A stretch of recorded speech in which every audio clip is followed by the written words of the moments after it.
Merhabalar kıymetli izleyicilerim ve takipçilerim. Binnur'un Mutfağı kanalıma ve mutfağıma hoş geldiniz. Bugün sizler için kahvaltılarınızda ve çay saatlerinizde yapabileceğiniz çok pratik, oldukça lezzetli çörek tarifi hazırladım.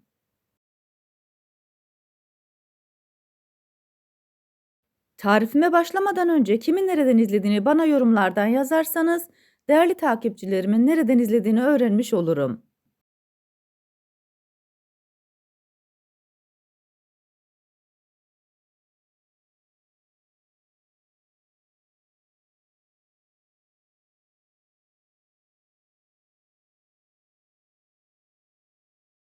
Sizleri daha fazla bekletmeden bu leziz çöreğin tarifine geçiyorum. Herkese iyi seyirler.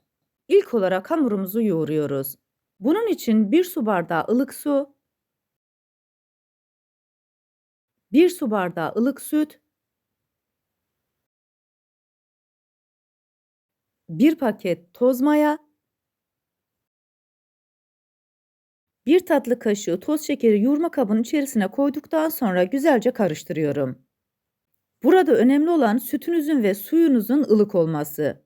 Aksi halde mayanız aktifleşmez. Malzemeleri güzelce karıştırdıktan sonra diğer malzemelerimi ekleyeceğim. 1 çay bardağı sıvı yağını ekledikten sonra karıştırmaya devam ediyorum.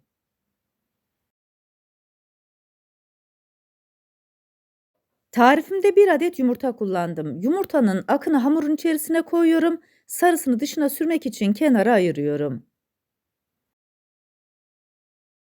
Daha sonra 4 su bardağı unu azar azar kontrollü bir şekilde ekliyorum. Unun bir kısmını koyduktan sonra spatula ile karıştırmaya devam ediyorum.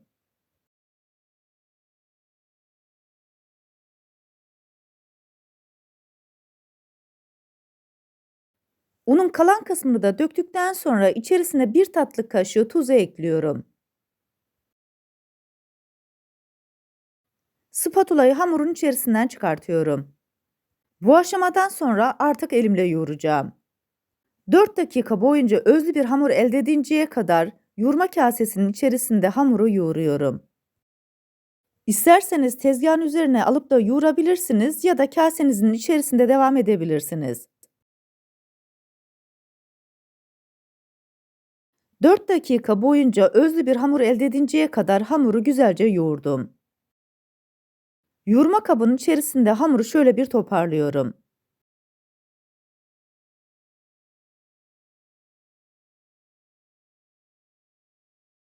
Hamurun üzerini kapatıyorum. 1 saat boyunca oda sıcaklığında dinlendiriyorum.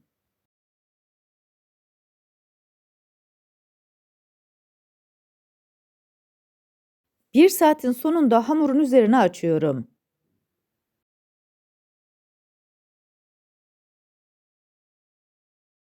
İlk olarak kesme tartıyla hamurun havasını alacağım. Sizlere tavsiyem mayalı hamurlarınızda mutlaka hamurun havasını alın. Aksi halde mayanın tadını hissedersiniz.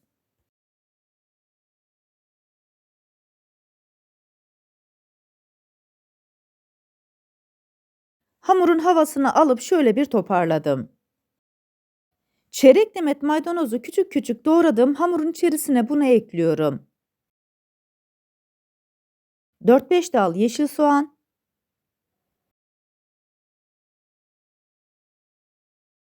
50 gram kaşar peynirini rendeledim.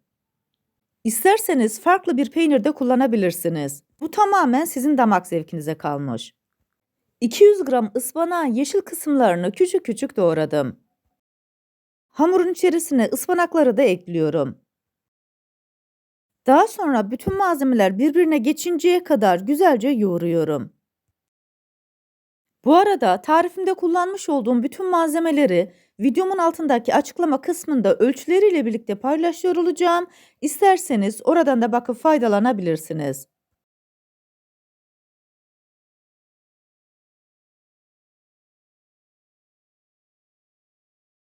Görmüş olduğunuz gibi bütün malzemeler birbirine güzelce geçti.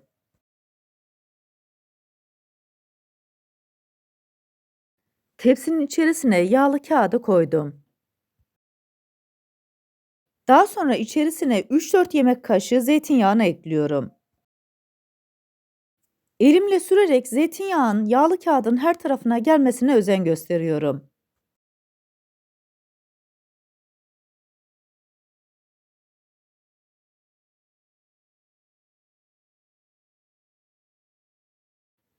Çöreğimizi yağlı kağıdın üzerine koyuyoruz. Tepsinin ebatına gelinceye kadar ortadan başlayarak hamuru tepsinin ebatına göre açıyorum. Bu aşamada elinizi arada sırada yağlayabilirsiniz.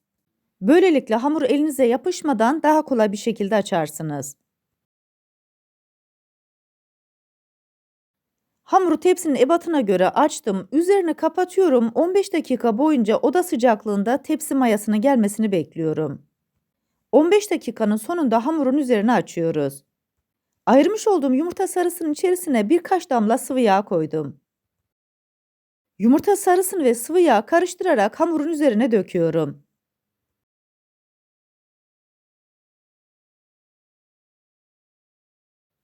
Fırça yardımıyla da her tarafına gelmesini sağlıyorum.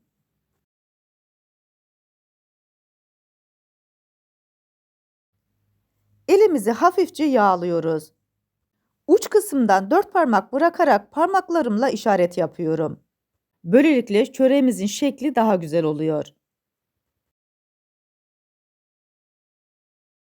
Bu arada tarifimi buraya kadar izleyip beğendiyseniz, sosyal medya hesaplarınızdan arkadaşlarınızla paylaşarak bana destek olursanız çok sevinirim.